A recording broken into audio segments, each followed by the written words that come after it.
All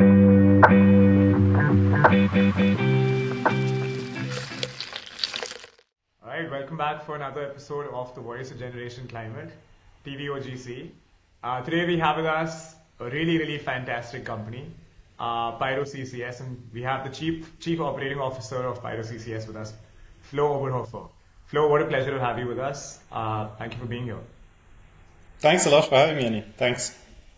So PyroCCS is a biochar project development company.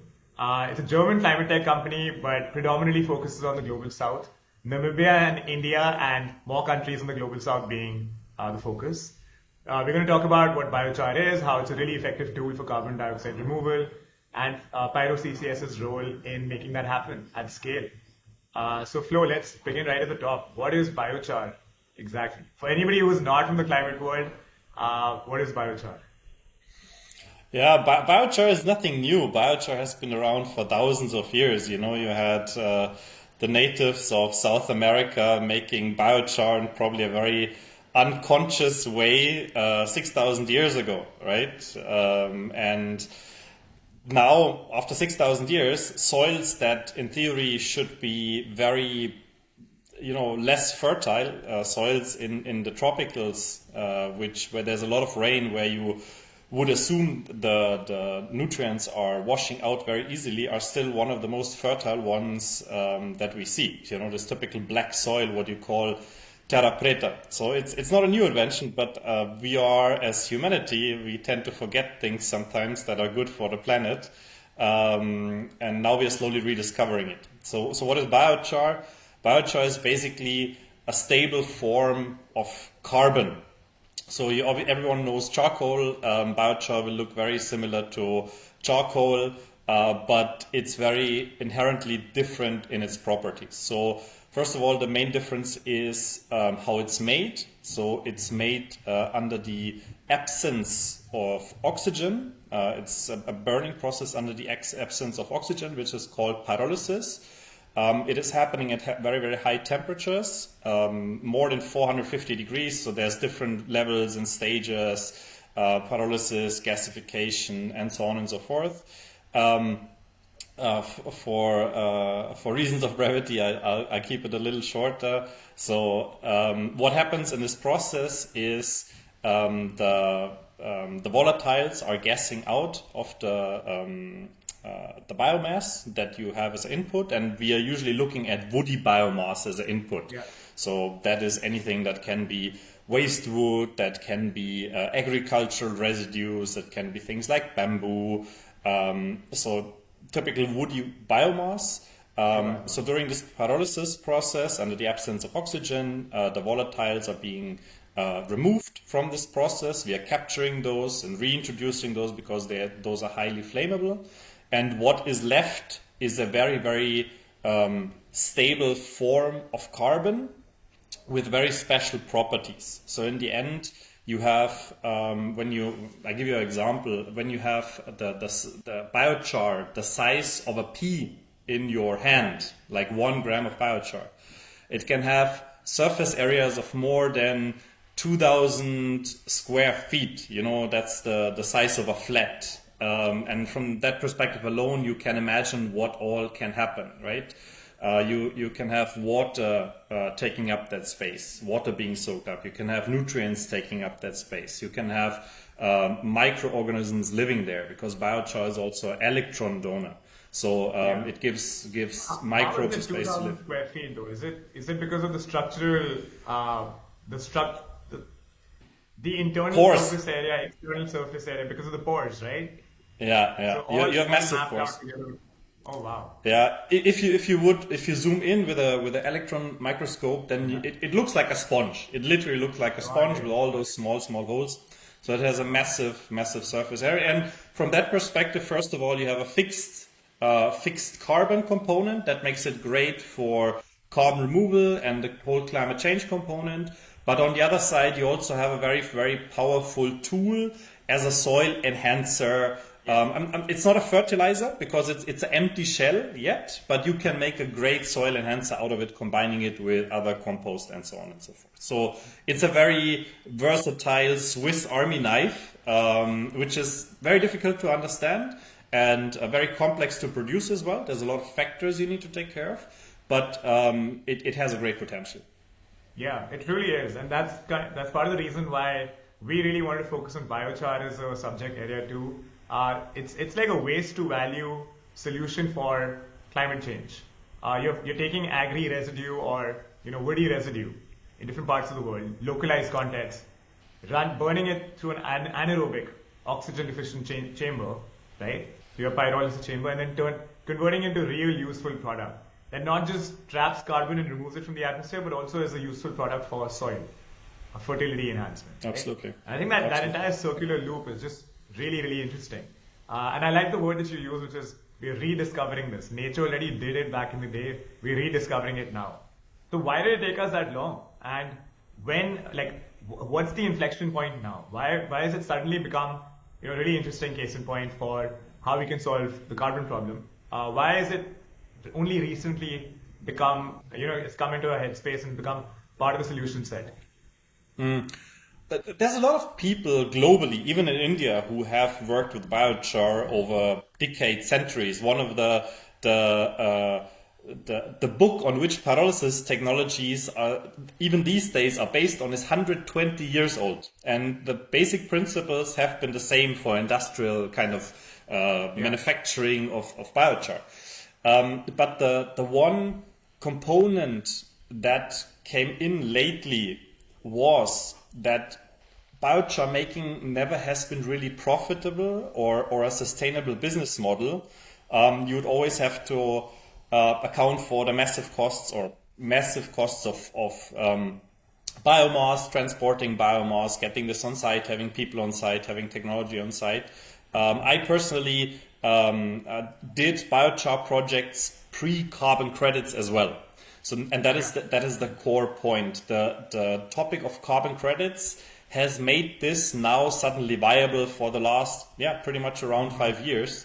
To say, okay, now this can really be run sustainable, because obviously previously it was more like if you're a farmer and you really understand biochar, you want to fertilize your soils and you're willing to go through this effort of producing your own biochar, then it made sense. And these pockets were there and the people were there. So it's not like we completely forgot it. But to really spread it out, to make it a viable business and to really have it as an alternative to, for example, chemical fertilizers, that has only happened now due to the introduction of carbon credits. Because previously, specifically in the Global South, where we are active, it was not viable because there's no biochar markets as such. You don't get hundreds and hundreds of dollars per ton of biochar. So it was not a commercially viable operation, which would allow this whole product to really spread. In Europe, it's a little bit of a different topic. In some scenarios, that was already possible. But it was also not a highly profitable business. So it also has not spread a lot. It was there, but it has not spread a lot. So for the last 5 years, introduction of carbon credits has made this possible. Yeah. So earlier the only revenue stream was selling the biochar itself. Now it's selling the biochar plus the carbon credit layer. And that kind of created a dual use case, a dual revenue stream, which just changes the cost curve significantly. Right? Yeah, you do have other revenue streams from the production as well. You have different other byproducts from this process. You have syngases, you have pyro oils, you have wood tar, but it's very small amounts. So again, it does not add, or it does not make a big difference in the bigger picture. Understood. So you're a German company. But you predominantly work in Namibia and now India, and I see you expanding into other countries too. And in both Namibia and India, you've chosen the two different forms of biochar production, right? In Namibia, you have, I think, industrial biochar production, and India is artisanal. Can you talk about why you chose Namibia for industrial biochar production and India for artisanal? And in explaining both, what is the difference between industrial biochar and artisanal biochar too? That's a very good question. And it's actually quite complex to answer, so I'll try to focus on the points that are most relevant in this decision. I think one key point deciding between artisanal and industrial processes or pathways is the biomass availability. When we talk about agri-waste biomasses, you're talking about 2 to 4 harvesting cycles per year, right? When you talk about other biomasses like encroaching bushes, what we work with in Namibia, these are available 365 days a year. And it always comes down to this, because for an industrial plant, which is now going into that component, which is a proper machine where you have to invest, in our case, a plant setup costs around €500,000. You would want to recover this capex by operating this plant 24/7, 365 days a year. Yeah. You want high utilization, right? Like exactly. You want this all year long. Exactly. You want this thing to run and never stop, because otherwise it's not. The input for it, what you're calling the biomass is the input. That should be available all the time too. Yeah, it should be available all the time. Now, obviously, you can also argue, you can collect agri-wastes, but storing biomass, if you have a monsoon, the biomass takes up the water from the environment again, even after you've dried it. So it's an incredibly complex thing. You have a fire hazard in theory. You need to store massive amounts, so you need to build a massive warehouse. So it's not economically really feasible. So for these scenarios where you have seasonal biomass availability, let's say 6 months a year, tops, you have monsoon season also in between. For these, we have a different model that was specifically introduced for the Global South by the carbon standards, which is called Artisan. In our case, we call it Artisan Pro because there's a couple of advancements that has been made by the standard that we follow. Artisan is using simple technologies, something what we call a Contiki kiln, for example, which is a truncated cone kind of drum, where you can still do relatively clean pyrolysis processes through what is called a flame curtain pyrolysis. So all the gases that would come out of clean mean over here? Sorry, when you said the word clean, what does that mean? Yeah, it's a good question. Clean, when I say clean, I mean low emissions, because obviously we always need to look at the emissions that this whole pyrolysis process generates. So in the industrial process, we have a very controlled environment. We are collecting all the gases, we are cleaning them, we are scrubbing them, we are rerouting them, burning them, and then whatever is left is going out the exhaust pipe.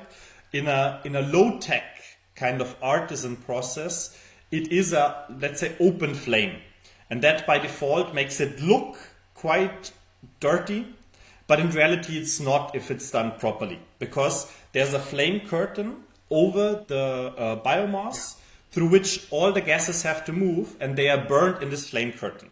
That requires a lot of skills from the operators, so it's not a trivial thing to do. I've built Contikis myself, I've stood on Contikis myself. It's a very demanding process. It's not something you can learn within a day. It requires experience. But in the end, if it's done properly, the emissions are low. And specifically in this whole pyrolysis topic, methane emissions are a key term, because methane has 86 times higher short-term effect on global warming, negative effect on global warming, than, for example, CO2 has. So obviously, whatever we do, we always want to reduce this amount. Burn it off and eliminate it. It's similar to what you see about like natural gas units, right? They have a flame. Flare. It's called a flaming unit. Flare. Right? Flaring, yeah. And that's the fire you see above the plant, right? Which eliminate the gases, specifically methane, from going out to the atmosphere. Exactly. I mean, again, main difference, industrial is more for biomasses that are available 365 days a year because you have expensive setup costs. Artisan is more for agri-wastes, which you have available seasonally because the whole project and process is relatively low cost to set up as well and to operate. So it's okay if it doesn't run for 6 months. So another way of putting this would be the industrial biochar would be kind of like big assembly line fixed in one place, predictable input, right? Agri-residue input. And then the artisanal one is more like a plug and play, smaller units, you can take them anywhere. It's serving the season of when the agri-residue is available. Is that right? Yeah. Yeah, you can put it that way. Yeah. And PyroCCS has taken both approaches, one in Namibia for industrial biochar and artisanal in India. Today, what does that split look like for you? Like, how many plants do you have? What kind of volumes are you doing? And really, when you project out the future, what is the plan for the production of biochar? Is it a combo of both, or is there one that you're seeing a lot more just market interest in? Yeah. At this point in time, we just set up our second plant in Namibia and operationalized this. Again, it's an industrial plant, so the whole process is very, very different. You really need to manufacture a whole industrial plant and set it up. What we do in India, we are just having commissioned our third site and will be adding 3 more sites by the end of this year. And probably in India, we are looking at removing around 50,000 tons of carbon this year. Wow. In Namibia, it's slightly less because we are limited by the plant capacity. So in Namibia, we're probably looking at around 10,000 tons of carbon removed. In general, obviously, if you have a low-tech setup in India, it's faster to scale.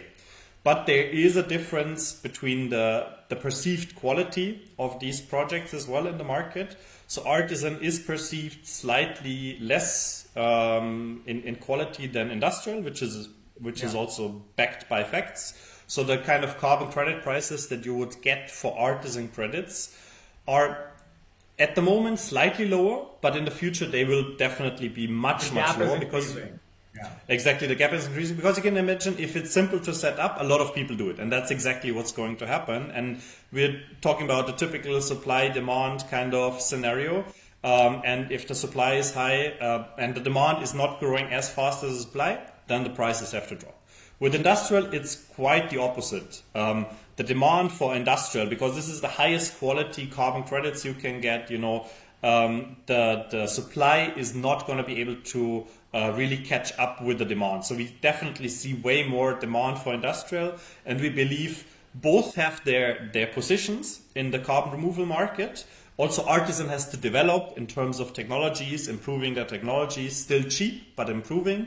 But what we believe is industrial will hold the future, and we have massive plans for Namibia.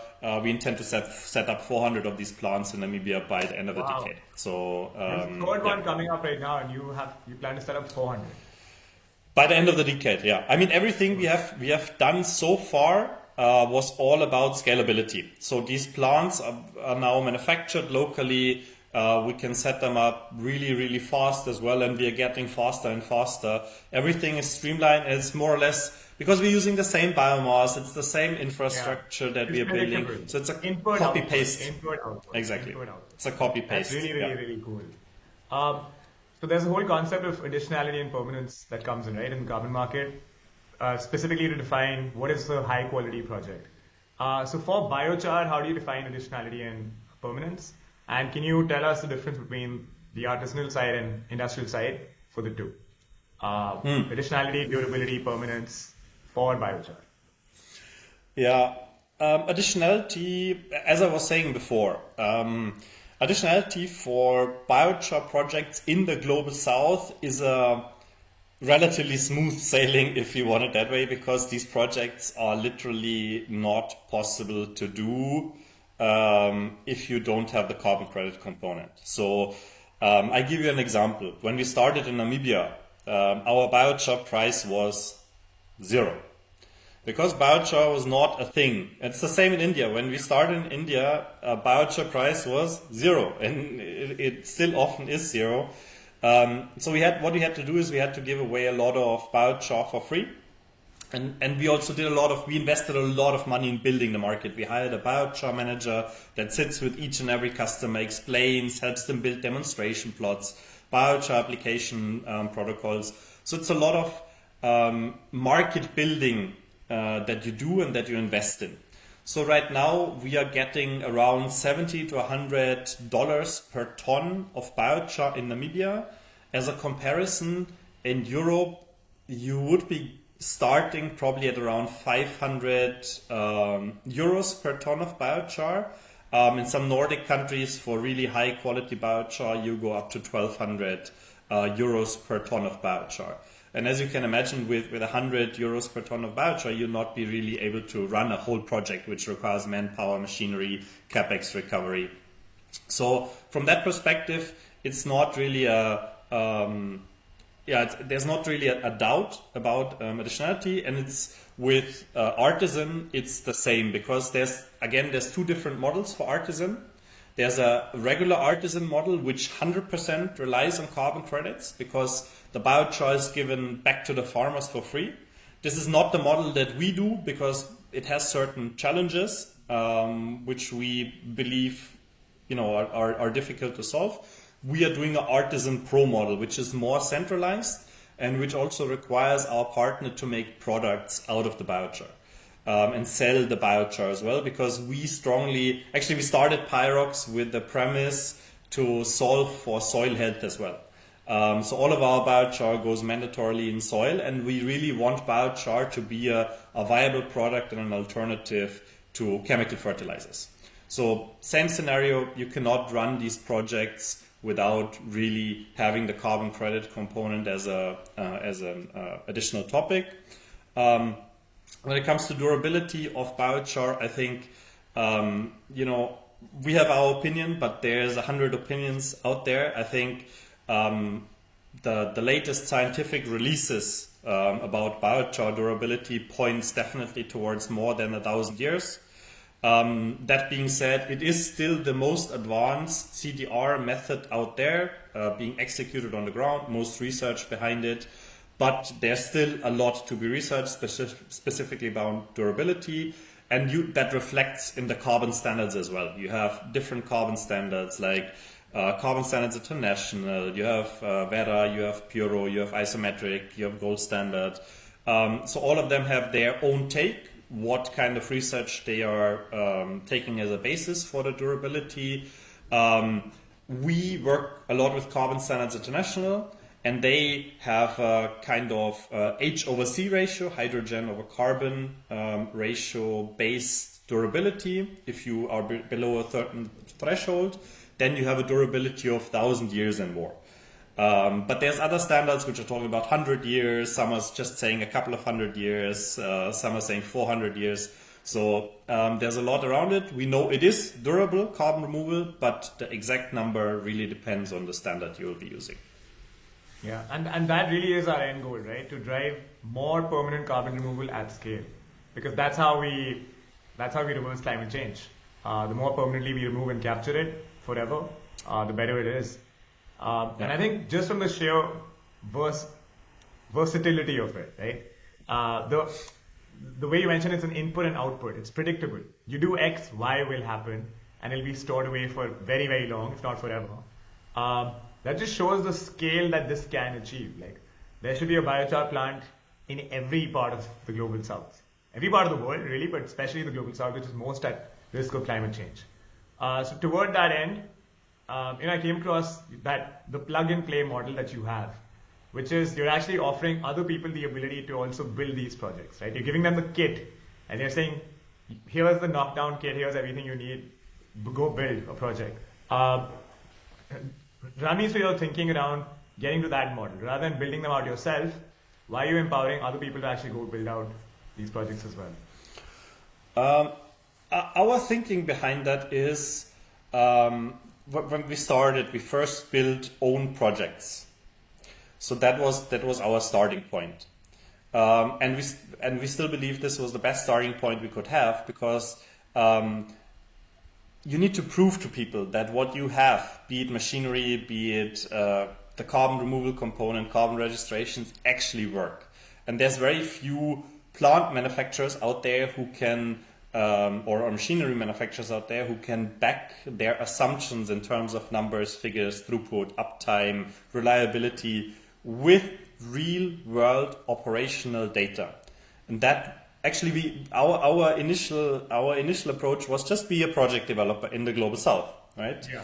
But then once we were forced to develop our own technology, because we could not find technology anywhere else that was reliable, that was low capex comparative to European solutions, that can be run fully decentralized on solar power, that still makes the highest possible quality of biochar, and that can be fixed local in case there's any issues. You don't have to fly engineers across the world. You don't have to fly spare parts across the world. So we couldn't find that anywhere. So we were forced or compelled to develop our own technology, our own machinery, and this is exactly what we did.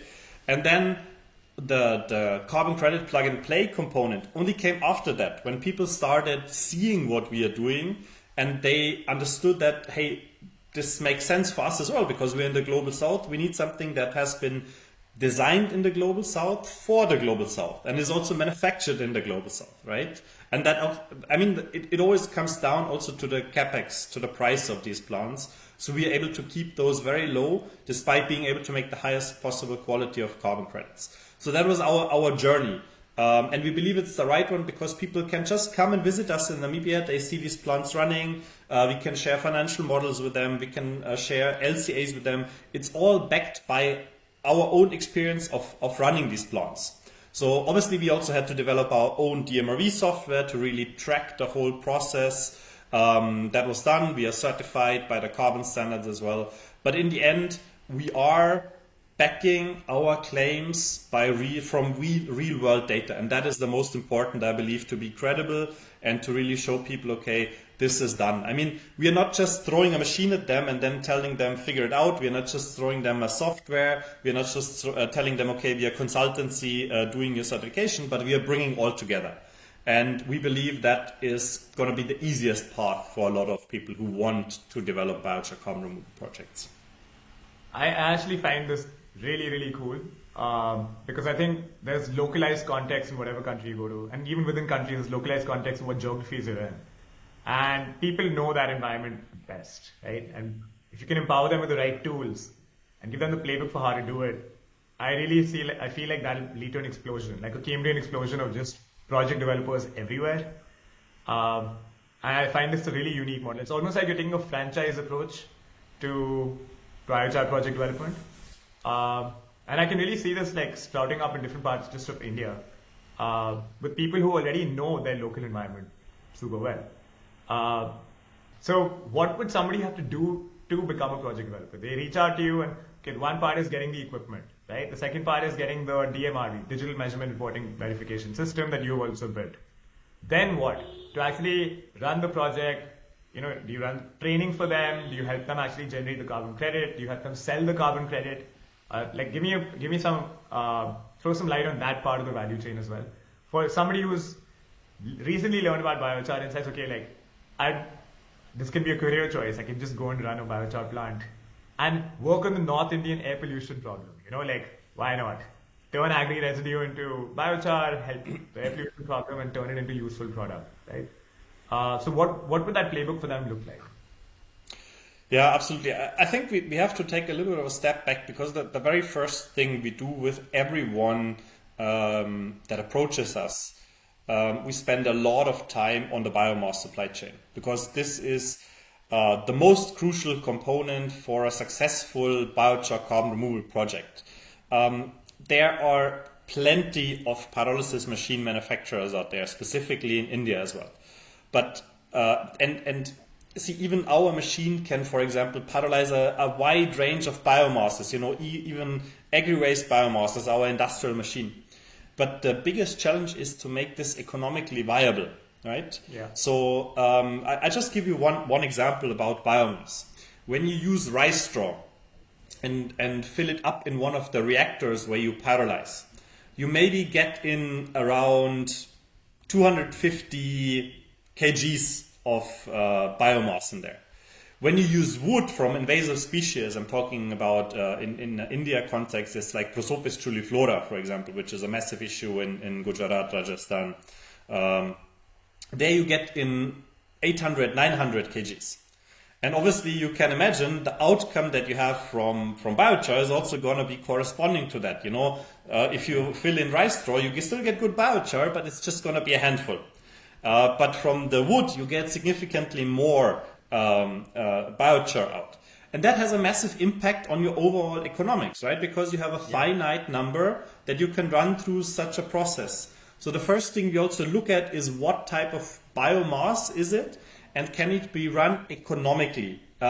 Yes, you can parallelize anything and everything, but does it fit in a sustainable financial model? And from that perspective, we spend a couple of hours in our initial discussions with every potential project developer to be understanding their biomass supply chain and what is the potential. Does it make sense economically? Has it a financial outcome to it? Because again, you can buy this machine, but if you have to shut it down after a year because you're not making enough money out of it, what is the point to it, right? So that I think that makes us very unique, because we are not compelled or forced to sell just the machine, but we want to get the overall project to be successful. Because for our component, we will only make money if the project generates carbon credits, right? Basically, our model is we are charging our customer based on the number of carbon credits they are generating through their project.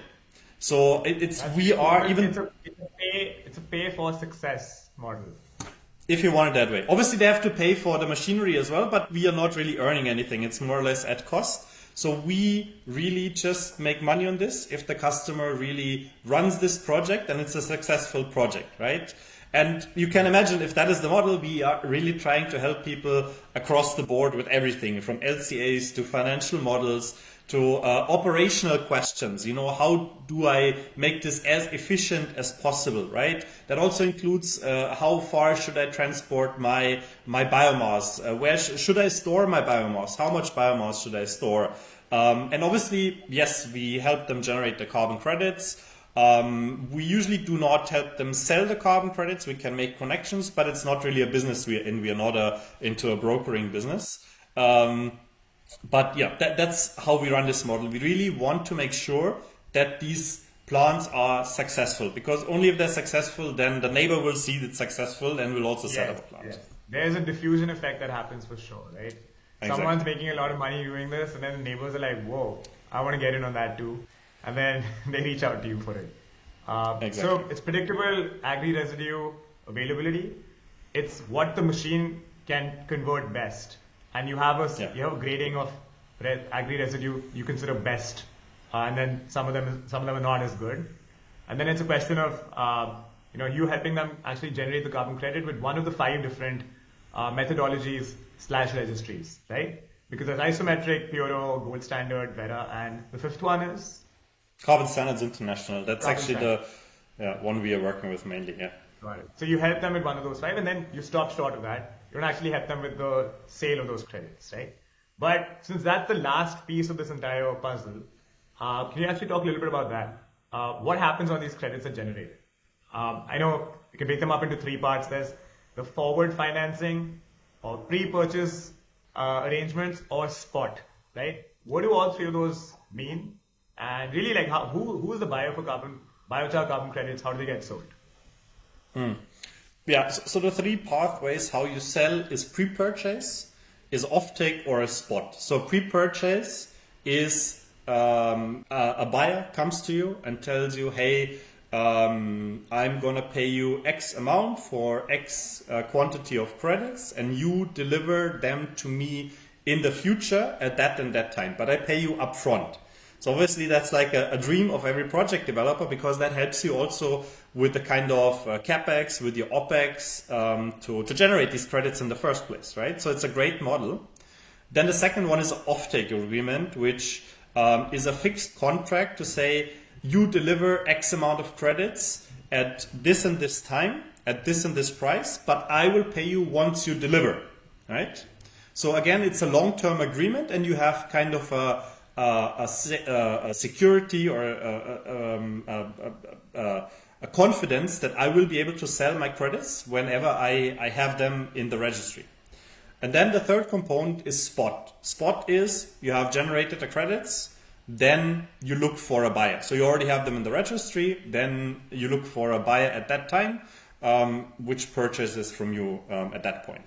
So spot is at this point in time the most common one. People prefer to, or companies prefer to buy from you once the credit is in the registry, and they also prefer the flexibility of spot. That obviously comes with a premium in the price, so they are paying a higher price for that. Second most common one is an offtake agreement. The least common one is a pre-purchase agreement, which is very hard to come by these days. Obviously, as you can imagine, it's an advance payment, so highest risk. People would right? It's highest upfront risk payment for all the risk. Yeah. Exactly. And in the end, our belief is, and that's why we are not really looking so much into that for our customers, that there's a lot of great platforms out there and marketplaces out there. You have Freeze Carbon, you have Caesar, you have Patch, you have Supercritical, you have a lot more of these platforms out there. So we already have covered a lot of the whole value chain, right? So we don't really want to take that over because, these platforms are great and these people know exactly what they do, and they need to invest a lot in relationship building and outreach to companies who procure these carbon credits. So we believe go to them, get listed, and you're in good hands as well. And obviously, we make these connections as well. We help people get these connections, right? And just to answer your last question, who is buying these credits? It's mostly multinational companies that want to either offset their emissions, but that's actually the smaller kind of percentage. Most of these multinational companies want to understand the sector.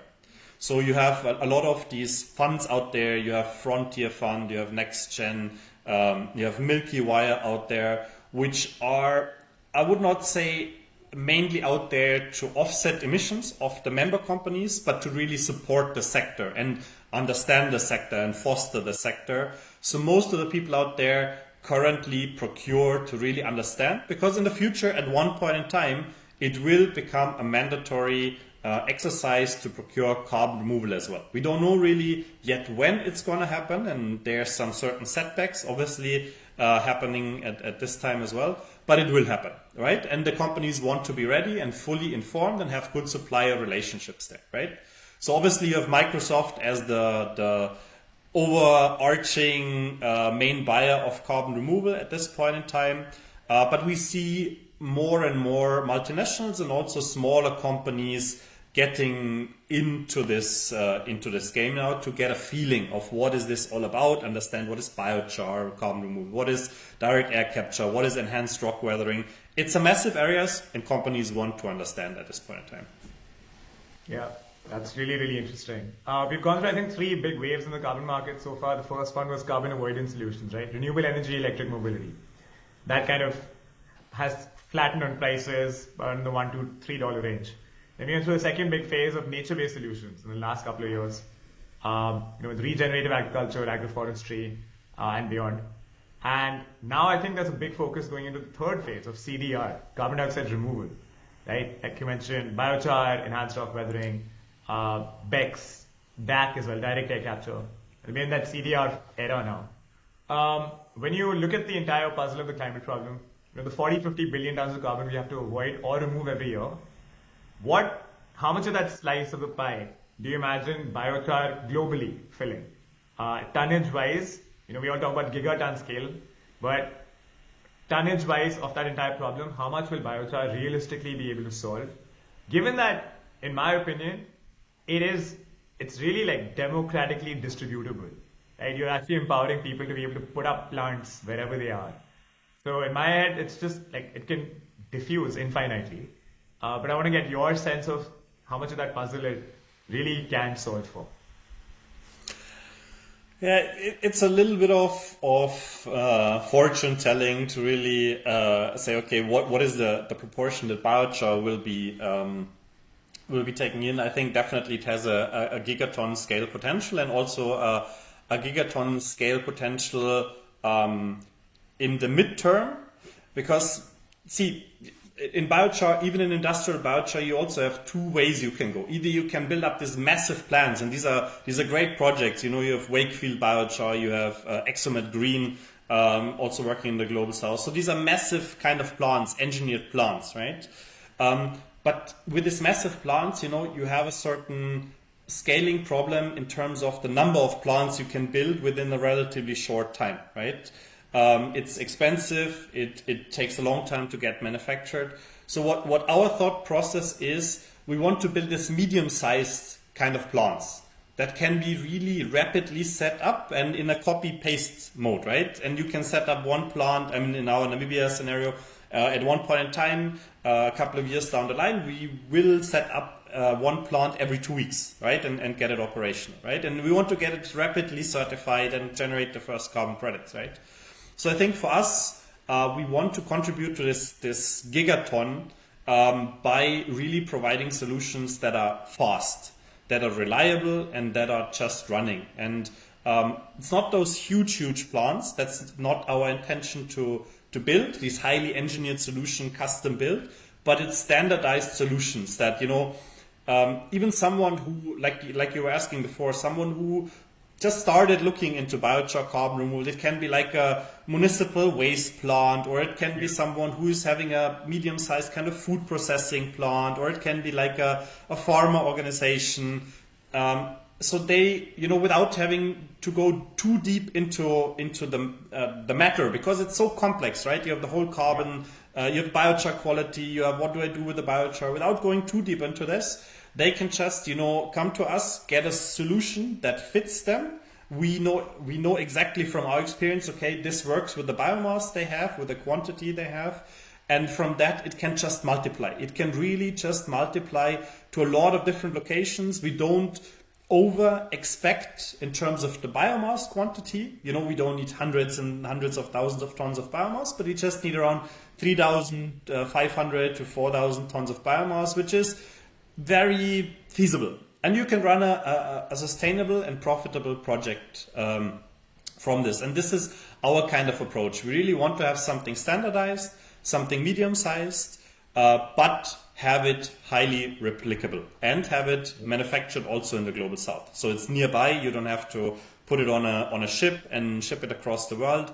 It's nearby and it can be set up rapidly. So our kind of timelines is always, for industrial projects, we want to have the first carbon credit in the registry within 6 months. And that's pretty much, I think, we're one of the fastest worldwide. Yeah. One of the fastest, for sure. Which is why I really find this amazing. You know, I'm thinking, like, I live in Delhi, and I feel like so many people need this particular problem for air pollution problem solved. And a large contributor to it, not the only contributor, the large contributor to it is stubble or paddy. And if we can solve our climate problem and actually solve localized problems too, that's the sweet spot, right? Something you just said is we don't have to be not everyone has to be a climate tech founder to solve climate change. Yeah. Right? Like empowering people with the right tools and then just having them run that. And the process does the rest. I think is the way that we actually have a shot at solving climate change. So I really like your tools approach, like empower people with the right tools for localized context and then see the magic happen. Of course, like market prices and all will dictate how many people can do it, how many people cannot, where the demand really comes in for those credits from. But I really hope to see your solution succeed, not just biochar, but like PyroCCS's role in that. Because it's a very novel approach that I had not come across before of kind of like franchising and empowering people to run their own plants. Just on a parting end note, given that localized context, and you know a lot of the people listening to this would be able to relate to that particular air pollution problem. Let's say there are 2-3 just non-climate tech founders who run a bicycle shop somewhere, who think, okay, like I've heard about biochar, I want to build a plant because I heard it makes more money. What are the next 4 to 5 steps that they would do to get their facility up and running and get carbon credits issued in the next 6 months? What should they do? Yeah, I think, I mean, I live in India for 8 years, right? So, or I have been in India for 8 years in total. So, and I've been breathing Delhi's air at its worst and at its best, which is still not really good, unfortunately. So a key in India to be successful with the biochar carbon removal project is to have good on-ground relations with biomass suppliers. And that, if you talk about the pollution, specifically farmers, right? Smallholder farmers.